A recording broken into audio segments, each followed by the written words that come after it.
একটা ধর্মঘট। সুতরাং বাংলায় তো এমনি ধর্মঘট চলছে, ধর্মঘট তো আমরা ডাকিনি, বরং আমাদের এই ধর্মঘটটা হচ্ছে এই সরকারের চাপিয়ে দেওয়া ধর্মঘটকে ভাঙার ধর্মঘট। সুতরাং এটা দেখা যাক। তার দেখো আর একটা কথা বলি, মমতা ব্যানার্জি সব হুমকি ফুমকি, ওনার দৌড় দেখা গেছে, ওনার হুমকিকে এখন আর মনে হয় না কেউ দুয়ানা পাত্তা দেয় বলে।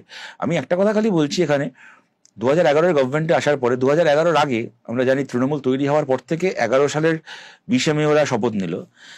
ওই 13 বছরে 72টা ধর্মঘট ডেকেছেন মমতা ব্যানার্জি, 72টা ধর্মঘট।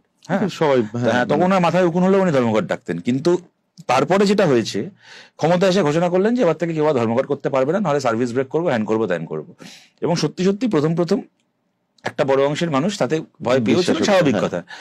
মানে একটা অনিশ্চয়তা বা ইনসিকিউরিটি চলে আসবেই যদি কোনো রাজ্যের মুখ্যমন্ত্রী এটা বলেন। কিন্তু একটা কথা বলছি সৌভিকদা, আজকে 14 ইয়ার্স ডাউন দ্য লাইন, 14 বছর পরে একটা সার্ভিস ব্রেক উনি করাতে পারেননি। আর বা যেখানে করতে গেছেন, যে কর্মচারী তার বিরুদ্ধে ট্রাইব্যুনালে গেছেন, কোর্টে গেছেন, মানে সেই মুহূর্তে সেটা খারিজ হয়ে গেছে। কেননা আমাদের দেশে ধর্মঘট করা সংবিধান স্বীকৃত।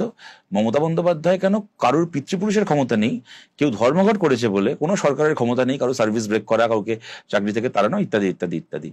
অতএব বিশেষ করে সরকারি কর্মচারীদের ক্ষেত্রে বলছি, ওনার এই সমস্ত আজাইরা হুমকিকে কেউ পাত্তা দেবেন না।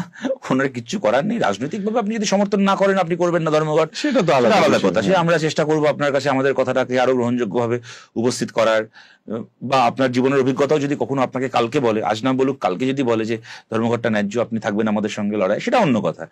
কিন্তু আমি ধর্মঘট করতে চাই, কিন্তু মমতা ব্যানার্জি বারণ করেছে বলে ধর্মঘট করা হবে না, এইসবের কোনো মানে হয় না।